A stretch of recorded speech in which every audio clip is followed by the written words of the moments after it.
Bonjour, chers internautes. Je vous salue tous et toutes à cœur joie parce que vous m'êtes chers. Pour mémoire, il y a quelques jours, nous nous sommes entretenus autour de la Vierge Marie qui était pleine de grâce de la part de Dieu, de la part du ciel. Ce thème était choisi parce que nous sommes durant le mois de mai, mois marial par excellence.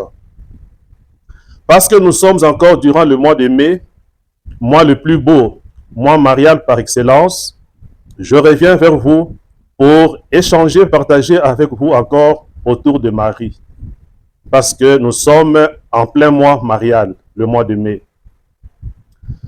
À l'heure qu'il est pour aujourd'hui, je m'en vais partager avec vous un sujet qui déferle la chronique, un sujet qui me tient à cœur comme professeur de religion.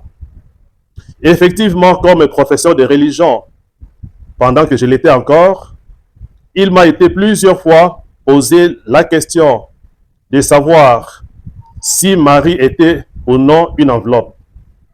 Cette question venait de mes élèves.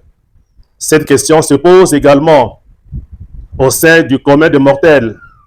Elles sont nombreuses les églises de réveil qui se posent cette question, même parmi les fidèles catholiques. C'est la raison pour laquelle l'intitulé de notre échange de ce jour porte sur le thème « Marie n'est pas une enveloppe ». Je m'en vais vous le démontrer. Effectivement, Marie n'est pas une enveloppe. Cette comparaison n'est pas à sa place. Cette comparaison est irrégulière. Elle est indue. Et il y a plusieurs raisons à cela. Je m'en vais seulement vous en citer quelques-unes.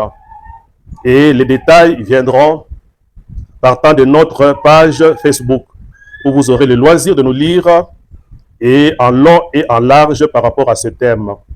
Marie n'est pas une enveloppe. La première des raisons, c'est que Dieu, pour sauver l'humanité, n'est pas passé par une enveloppe. Il n'est pas passé par un outil quelconque. Il est passé par un homme, et cet homme, c'est la Vierge Marie. Un homme parmi tant d'autres. Parce que Dieu, dans sa logique, qui est également la logique des hommes, a compris que pour sauver l'homme, il devrait aussi passer par l'homme. Et en l'espèce, c'est la Vierge Marie. La deuxième des raisons, c'est que le Christ, qui s'est incarné, a pris la chair, non pas de n'importe quel instrument ou créature de ce monde. Il a fait ce qu'on appelle une incarnation. En quittant le trône céleste pour descendre vers l'humanité, vers les hommes que nous sommes, il a pris la chair humaine. Il est passé par un homme, une fois de plus, pour sauver les hommes. Moyennant l'incarnation, lui qui est Dieu s'est incarné, non pas dans une enveloppe, non pas dans un instrument ou créature quelconque de ce monde, mais par un homme, par une dame. La troisième des raisons, c'est que Marie, quand l'ange lui annonçait l'incarnation dont question ici et maintenant, Marie n'était pas inerte, Marie n'était pas passive, Marie a agi tout à fait de la manière humaine, comme tout homme agirait devant un tel message, devant un message qui le dépasserait. Il y avait une interaction, il y avait un dialogue, il y avait un va-et-vient entre les propos de l'ange et le feedback ou la réaction de Marie. Si Marie n'était pas un homme, si elle n'était qu'une enveloppe, elle ne réagirait pas de la sorte. Il n'y a qu'un homme, il n'y a qu'une personne humaine à part entière qui peut réagir de la sorte à un message qui lui est transmis et encore plus de la part du ciel. Dieu comme l'ange ont senti en elle, Dieu comme l'ange Gabriel ont vu en elle un homme et un homme tout fait. Marie ne peut pas être une enveloppe. La quatrième des raisons, c'est que c'est lui qui s'est incarné, c'est lui qui s'est fait homme à travers la Vierge Marie, en prenant la chair de la Vierge Marie. est le Verbe de Dieu. Il est la parole de Dieu. Quand vous lisez le chapitre 1er de l'évangile joannique ou de l'évangile de Saint Jean, le Verbe s'est fait chair. C'est lui qui s'est incarné, c'est Dieu lui-même. Il n'est pas une lettre qui pourrait être gardée ou bien transmise aux hommes à travers une enveloppe quelconque. Non, c'est Dieu lui-même qui est descendu, qui s'est abaissé, qui est devenu homme pour parler directement aux hommes. Une lettre, on nous la transmet par personne interposée. Or ici, le Verbe s'incarne directement dans la chair humaine. Par son incarnation, en prenant la chair de Marie, Dieu communique directement avec l'humanité, avec l'homme, comme le font les hommes qui collaborent, qui communiquent, qui s'accordent tête à tête. C'est le cas. Ce n'est pas question d'une lettre quelconque. Jésus ne peut pas être comparé à une lettre, quoi qu'il en soit, quoi qu'il en coûte.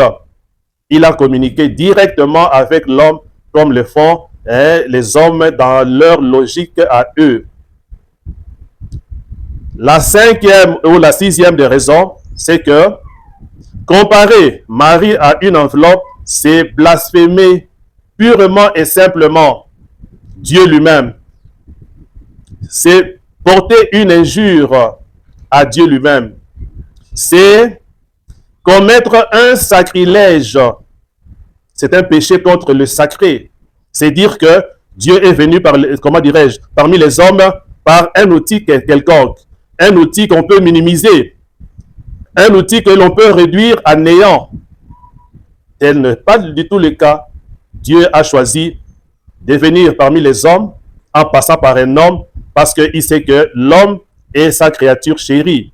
L'homme est cette créature aimée et la plus aimée de Dieu.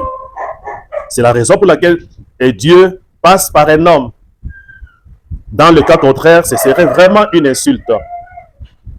Dieu passe par Marie, Dieu passe par un homme parce qu'il sait que c'est l'homme qui est son image, parce que c'est l'homme qui doit sauver.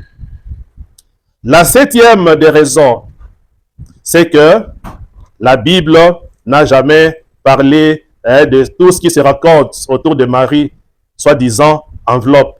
La Bible est muette à propos. Dire que Marie est une enveloppe, c'est torpiller la Sainte Bible. C'est mal interpréter les Saintes Écritures qui sont muettes à propos. Tout ce que l'on peut déduire de l'incarnation de notre Seigneur Jésus, c'est que Dieu a communiqué avec des hommes. Dieu a communiqué avec les hommes ou l'humanité par un homme précis. Et le reste est tout à fait une invention. Parce que non repris dans la Bible, non repris dans les Saintes Écritures. Voilà. Donc Marie ne peut pas être comparée à une enveloppe. Il s'agirait là d'une comparaison mal placée. Il s'agirait là d'une comparaison tronquée. Marie est une personne humaine à part entière que l'on ne saurait comparer à quoi que ce soit. Bien au contraire, Marie doit être honorée parce que Dieu lui-même l'a honorée. Voyez seulement le fait que Dieu puisse devenir un fils d'un homme. Et cet homme-là, c'est Marie. Quel honneur, quel privilège. Marie dira elle-même qu'elle est pleine de grâce, qu'elle est comblée partant du message de l'ange. C'est une grâce, c'est un privilège donné à un homme précis et seulement à cet homme-là qui est Marie. Partant de tout ce qui vient d'être développé ici et que nous développerons encore en long et en large sur notre page Facebook, que je vous convie à consulter régulièrement, il y a lieu de conclure que Marie n'est pas du tout une enveloppe comme le penseraient certains. Il y a lieu également de dire bravo, félicitations et courage à quiconque s'adonne à la dévotion mariale, surtout durant ce mois de mai, mois dédié à la Vierge Marie. Bravo à tous ceux-là. Bravo à vous tous et à vous toutes qui vous attachez à la Vierge Marie comme cette personne qui n'est pas une enveloppe, mais une personne en qui Dieu a fait totalement confiance et qui peut également, par son intercession, nous obtenir autant de grâce comme elle l'a démontré à Canaan. Aux noces de Canaan, ce qu'elle a fait, une enveloppe ne le ferait pas. Une enveloppe ne le ferait pas. Ou n'importe quel autre outil ou instrument de ce monde, quelle que soit sa qualité. Voilà. Bonne dévotion à tous et à toutes et à suivre. Merci.